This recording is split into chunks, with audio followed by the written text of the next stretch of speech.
The traps were meant for monsters. That was what the contract said. Apex predators, unidentified lifeforms that had been tearing through survey drones and supply caches on the forest moon of Kelt 9. The Colony Council wanted the threat eliminated before it reached the outer habitats. So they hired hunters. Human hunters.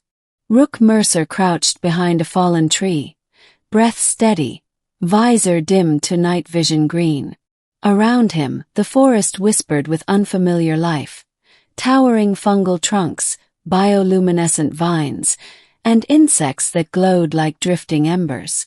Every sound put his nerves on edge. "Motion spike northeast," whispered Vale over the comm. Rook tightened his grip on the rifle. "Size. Small. Multiple signatures." "Pack behavior," growled Harlan, the oldest of the team. "Told you. Smart beasts." They had set the trap hours ago. A wide capture field reinforced with stasis anchors and scent lures copied from native fauna. If the creatures were half as dangerous as reported, they'd charge straight in. The ground trembled.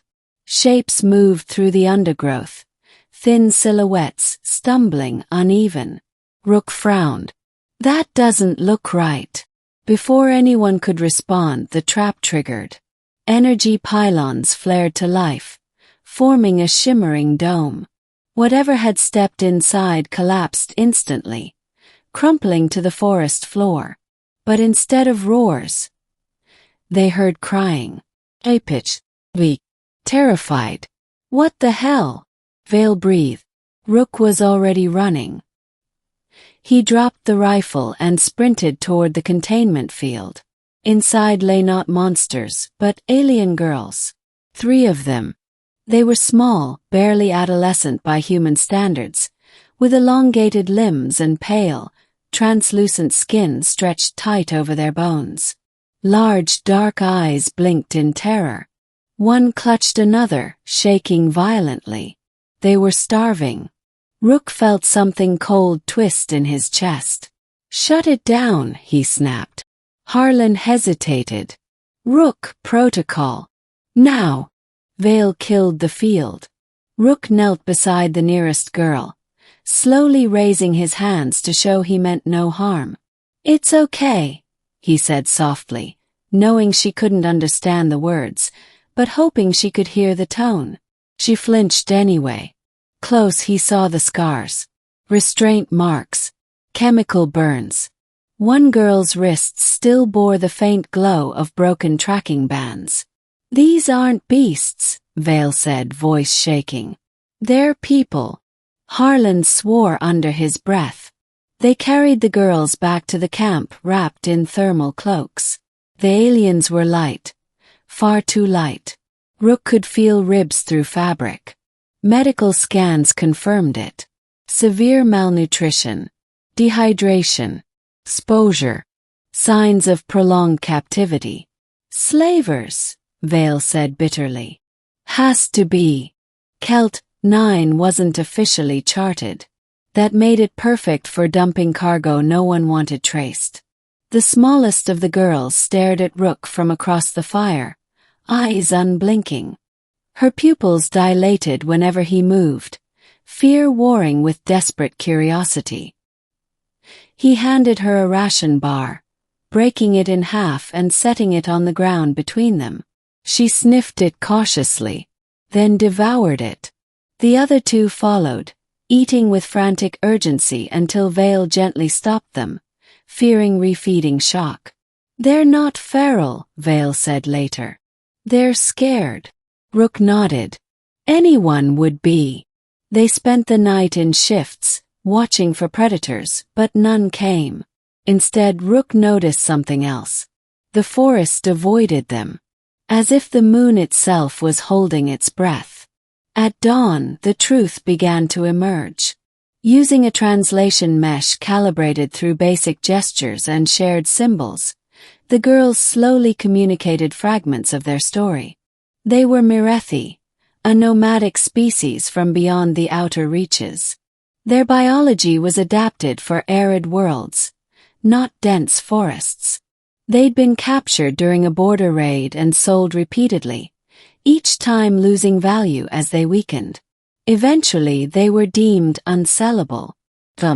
Released onto Kelt 9 with broken trackers so someone could claim the bounty if they survived long enough to be found. Rook clenched his jaw. They were meant to die, Vale said quietly. One of the girls, taller with faint bioluminescent patterns along her neck, stepped forward. She placed a trembling hand over her chest. Tirka, she said, then pointed to the others. Senator Asha. Rook tapped his own chest. Rook. Tirka watched him carefully.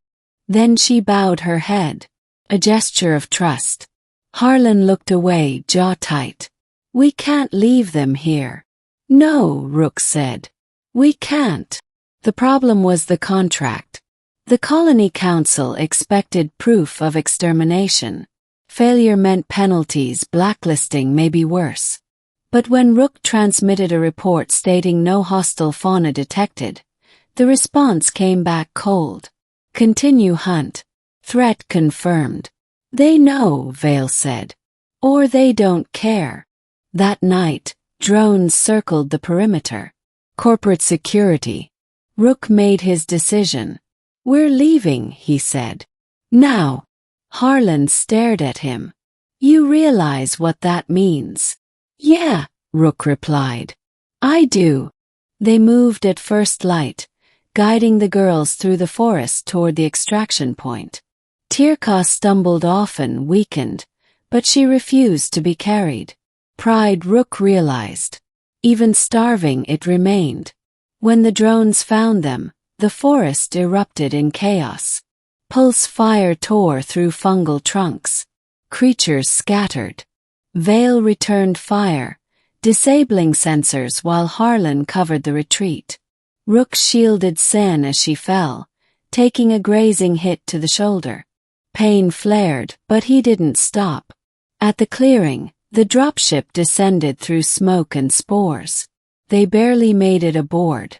As the ship lifted, Tirka looked back at the burning forest, and then at Rook. She placed her forehead against his arm. Gratitude. The fallout was immediate. The council accused them of fraud. Corporate reps demanded compensation. Slavers issued quiet threats. But something unexpected happened. The Mirethi sent a signal. Ancient, encrypted, carried on frequencies few species still used. Within days, a delegation arrived. Tall, robed figures whose presence silenced every room they entered. The girls were not worthless. They were line-bearers, rare genetic carriers essential to Mirethi survival. Tirka spoke before the assembly, her voice steady now. They hunted beasts, she said through the translator. Instead they found us. And they chose mercy. The Mirethi ambassador turned to Rook. By our law, a life saved creates obligation, the being said. By your law it creates choice. Tell us, human, what do you ask? Rook shook his head. Nothing. A murmur rippled through the chamber. Tirka stepped forward. Then we give freely. The Mirethi pledged medical aid to the outer colonies. Trade routes. Protection. And to Rook, Tirka offered something else. Place. Months later, Rook stood beneath an alien sky, watching 3 Mirethi girls, healthy now, laughing, run across sun-warmed stone. Tirka stood beside him, her bioluminescence glowing softly in the dusk. You did not hunt us, she said. You saw us. Rook smiled faintly. You weren't monsters. No, she agreed. But neither were you. In a galaxy that often mistook cruelty for strength, the story spread. Of humans who set traps for beasts, and instead saved lives.